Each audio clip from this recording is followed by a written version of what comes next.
Friends, आज हम petroleum पे आए हुए हैं। पेट्रोलियम से शुरुआत करते हैं। Petroleum or uh mineral oil is a next major energy source in India after coal. भारत में यदि हम बात करें, कोयले के बाद पेट्रोलियम का दूसरा स्थान आता है, जिसमें हम बात कर सकते हैं, जिसको ईंधन के रूप में हम इसको यूज करते हैं। It provides fuel for heat and lighting, lubricants for machineries and raw material for a number of manufacturing industries। इसके अलावा क्या है कि भाई ये हमें क्या करता है, देखो फ्यूल तो देता है पेट्रोलियम, इसके लिए हम उससे हीट प्राप्त कर सकते हैं या फिर लाइटिंग वगैरह के लिए कर सकते हैं। स्नेहक तत्व बोला जाता है, लुब्रिकेंट आप समझते होंगे, जो स्नेहक तत्व होते हैं उनको मशीनरीज में यूज किया जाता है। उसके बाद रॉ मटेरियल होता है, वो बहुत सारी जो इंडस्ट्रीज़ होती हैं उनमें कच्चे रूप में इनसे जो बहुत बड़ी मात्रा में मटेरियल निकलता है, और वो कुछ इंडस्ट्रीज होती हैं जिसको क्या करते हैं, वो इनको कच्चे माल के रूप में उपयोग करते हैं, और उन इंडस्ट्रीज़ को पेट्रोकेमिकल इंडस्ट्रीज़ के नाम से जाना जाता है। Petroleum refineries act as a nodal industries for the synthetic textile fertiliser and numerous chemical industries.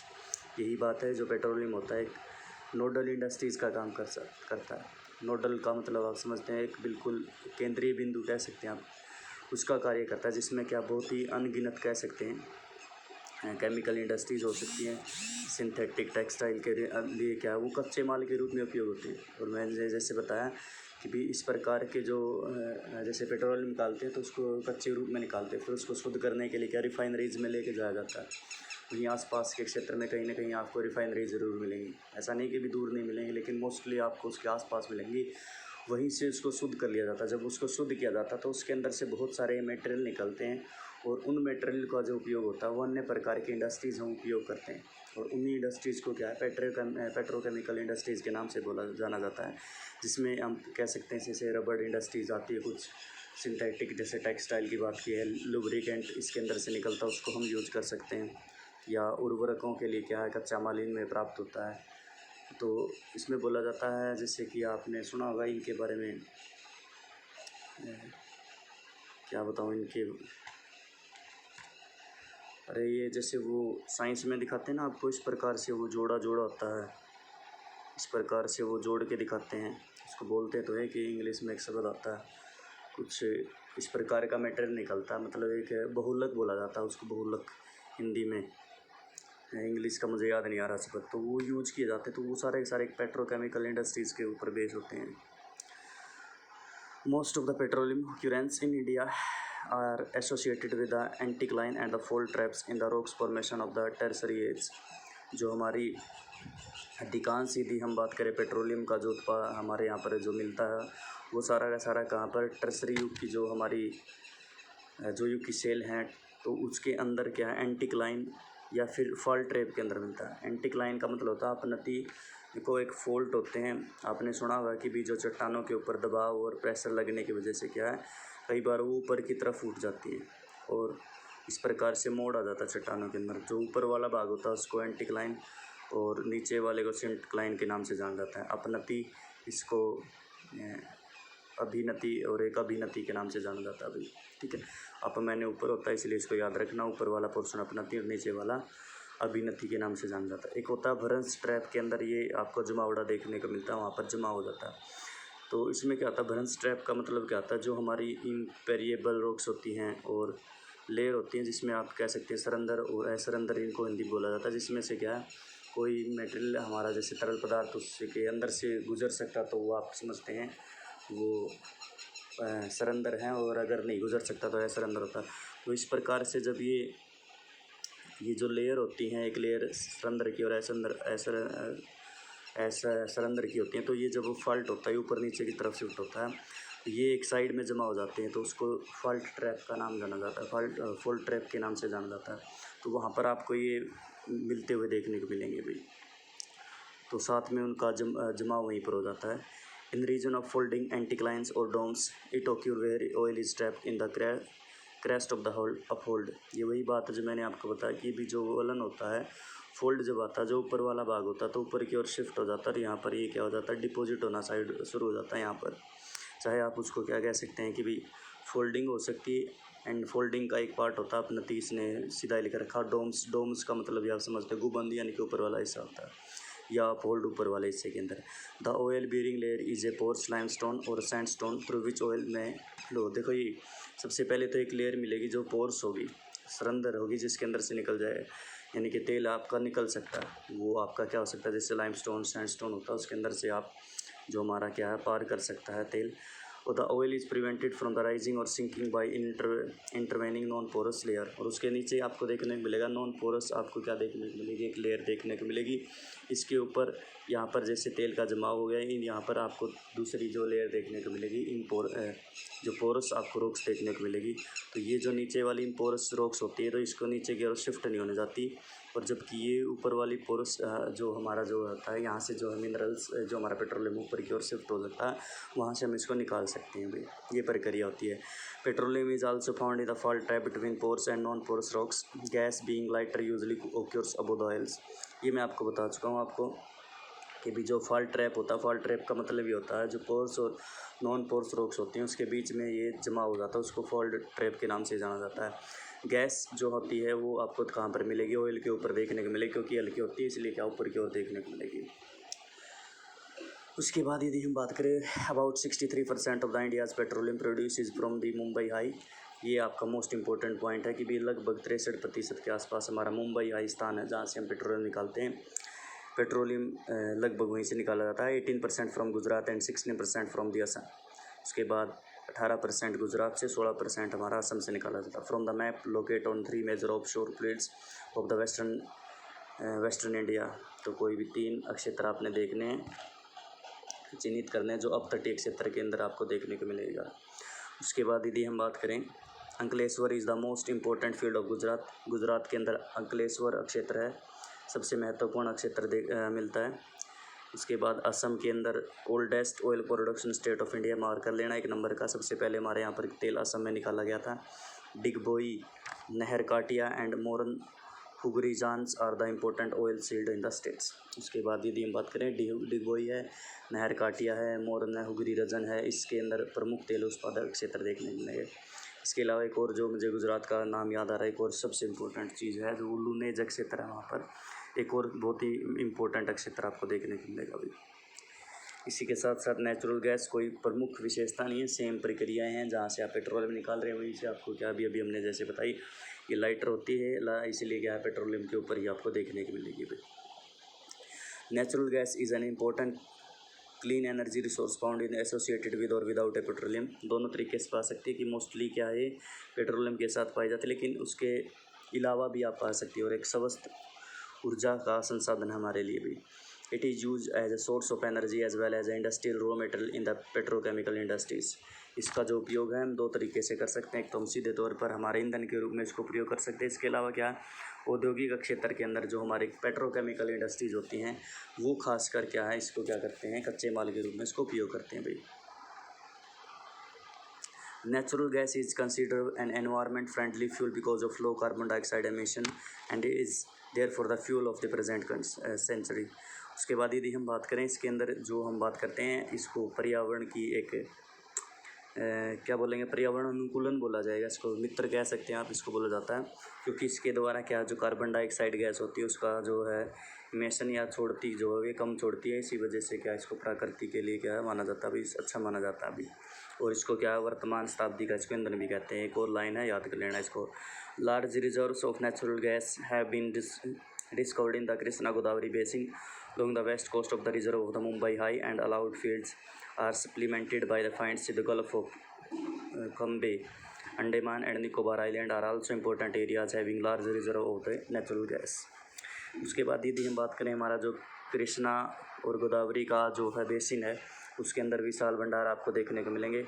उसके बाद यदि हम बात करें मुंबई आई है या फिर हमारे यहाँ पर जो दूसरा क्षेत्र है, इसके साथ साथ जो खंबात की खाड़ी, अंडमान निकोबार द्वीप समूह है, वहाँ पर भी क्या बहुत बड़ी मात्रा में जो हमारे लिए रिजर्व हैं वो आपको देखने को मिल जाएंगे, जहाँ पर हम प्राकृतिक गैस को प्राप्त कर सकते हैं। The 1700 kilometre long Hazira Vijaypur and Jagdishpur cross country has a pipeline link Mumbai high and basins with the fertilizer power and industrial complexes in the western and the northern India. This artery has provided inputs to India's gas production. The power and fertilizer industries are key User of the natural gas. Uses of compressed natural gas for the vehicle to replace liquid fuel is gaining wide popularity in the country. उसके बाद यदि हम बात करें भारत में क्या है, इसको याद कर लेना, ये मैप से भी रहा है। HBJ भी बोल सकते हैं इसको, और कई बार ये HVJ भी कहीं पर मिल जाता है। हजीरा, विजयपुर और जगदीशपुर 3 स्थान हैं जहाँ पर ये आपस में मिलाते हैं। 1986 में इसका निर्माण शुरू किया गया था। 3 एरियाज़ को ये डिफ़ाइन करती है। उसके बाद ये 1700 किलोमीटर लंबा ये आपको देखने को मिल जाएगी। इसके अलावा यदि हम बात करें भारत के जो क्षेत्र हैं, खासकर मुंबई आई है, बसीन है, उसको क्या पश्चिमी व उत्तरी भारत के उर्वरक, विद्युत व अन्य औद्योगिक क्षेत्रों से के साथ ये क्या करती है, जोड़ती है भाई। इसके अलावा यदि बात करें, इससे जो भारत का जो गैस उत्पादन क्या है वो लगातार क्या है, बढ़ता चला जा रहा है। उसके बाद यदि हम बात करें फर्टिलाइज़र इंडस्ट्रीज़ की, तो वहाँ पर क्या है, इसको काफ़ी बड़ी मात्रा में इसका उपयोग करते हैं। और गाड़ियों में भी जो तरल ईंधन का जो है स्थान है, जो प्राकृतिक रूप से इसने लेना शुरू कर दिया और इसको काफ़ी बड़ी मात्रा में अभी इसको यूज़ करना भी शुरू किया गया अभी।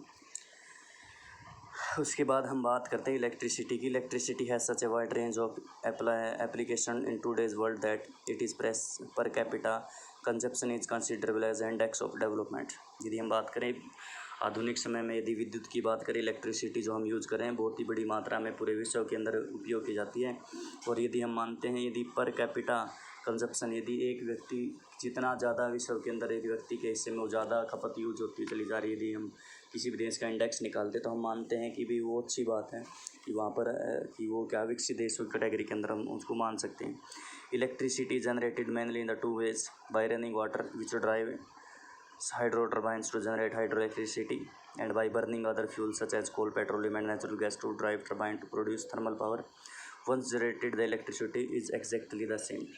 उसके बाद यदि हम बात करें, हम इसको 2 प्रकार से प्राप्त कर सकते हैं इलेक्ट्रिसिटी को। पहले तो हमारा वही है हाइड्रो इलेक्ट्रिसिटी होती है, इसके बारे में आगे भी बात करेंगे, पहले भी हम एक क्लास पढ़ के आए हैं। उसके बाद दूसरा तरीका हम वही कोल को या फिर पेट्रोलियम को, मोस्टली हम कोल को ही जलाते हैं। उससे क्या है कि भाई इससे भी हम एनर्जी प्राप्त कर सकते हैं भाई। उसके बाद है जैसे कि हमने एक बार उत्पन्न कर लिया, उसके बाद है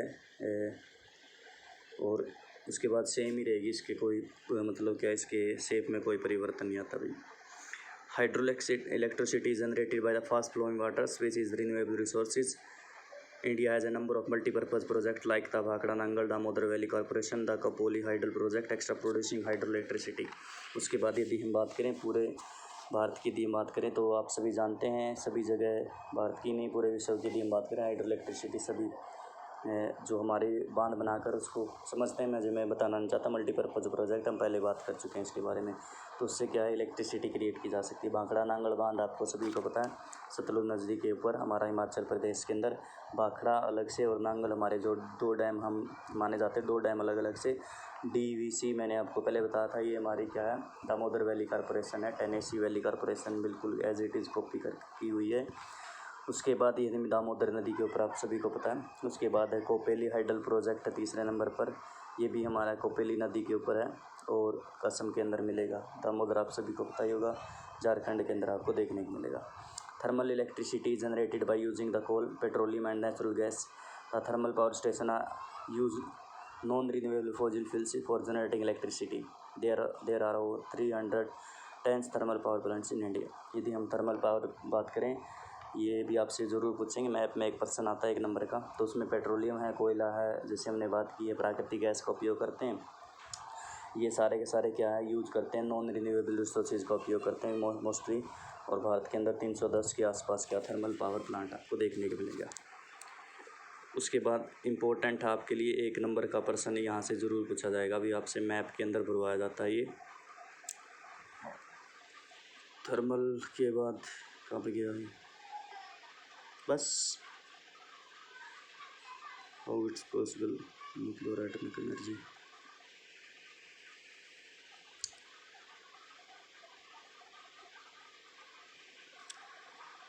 बस भाई इसमें से यही है। उसके बाद हमारे पास रहती non conventional source of energy के बारे में बात करते हैं, थोड़ा सा देखते हैं इसके अंदर क्या होता है। The growing consumption of energy has resulted in the country becoming increasingly dependent on the fossil fuels such as the coal, oil and gas. Rising prices of oil and gas and their potential shortage having raised uncertainty about the security of the energy supply in the future, which in the term has serious repercussions on the growth of the national economy. Moreover, increasing use of fossil fuels also cause serious environmental problems. Hence, there is a pressing need to the use renewable resources like solar energy, wind, tides, biomass and energy forms waste material. These are called non conventional source of energy. मैं इसके बारे में सारी थोड़ा सा सीधे तौर पर बता देता हूँ। लगातार हम बड़ यूज करते रहे हैं, जैसे तेल है, कोयला, गैस है, जीवाश्म, हमारी जो है निर्भरता इनके ऊपर ज़्यादा होती चली जा रही है। लेकिन एक बात ध्यान रखने वाली है, ये सारे के सारे क्या हैं, मोस्टली हमारे नॉन रिन्यूएबल रिसोर्सेज हैं। हम इनको एक बार प्रयोग कर लेते हैं तो काफ़ी लंबे समय के बाद क्या है रिन्यू हो पाते हैं या फिर ख़त्म ही हो जाते हैं। तो इसलिए क्या हमें कुछ ना कुछ और सिस्टम ढूंढना पड़ेगा जिसमें हम मानते हैं कि भी ये लगातार एक दूसरा कारण के भी लगातार इसके प्राइसेज बढ़ते चले जा रहे हैं, तो ये भी समस्या हो रही। तो हमारे सामने आज के समय में एक ही सिंपल सी बात आती है कि हमें इन पदार्थों का उपयोग करना है कि जिससे क्या है कि भी हमें क्या है कि इनके ऊपर जो निर्भरता है हम इनको ख़त्म कर पाएँ और नए जो सोर्स हैं एनर्जी के, हम उनके ऊपर डिपेंड हो जाएँ। जिसमें से हम कह सकते हैं वो सोर्स सारे के सारे क्या रहेंगे, वो हमारे रिन्यूएबल रिसोर्सेज होंगे जिनको हम एक बार उपयोग करने के बाद दोबारा से प्रयोग कर सकते हैं। India is blessed with the abundance of sunlight, water, winds and biomass. It has a largest programme for development of these renewable energy resources. उसके बाद यदि हम बात करें, भारत का काफ़ी धनी रहा, चाहे हम सनलाइट की बात करें, चाहे वाटर की बात करें, चाहे विंड की बात करें, चाहे हमारा जो बायोमास की बात करें, जीव बार की, तो हमारे यहाँ पर बहुत बड़ी मात्रा में ज़्यादा पाया जाता है। तो हम कह सकते हैं कि हमारे पास अच्छा है कि भी इतनी बड़ी मात्रा में ही पाए जाते हैं। और जब हम डेवलपमेंट की बात करते हैं कि भी इनका कितना डेवलपमेंट हो, तो भारत में अच्छी प्रकार से माना जाता है कि डेवलपमेंट काफ़ी ज़्यादा होगा। तो इसलिए जैसे कि हमें सिंपल सा एक एग्जांपल है सनलाइट के बारे में। वैसे तो हम डिटेल में पढ़ेंगे भी सनलाइट हमारे यहाँ पर लगभग जो हमारा टोरिड जोन होता है हमारे भारत के 23.5 डिग्री जो कैंसर होती है भी इससे निकलती है।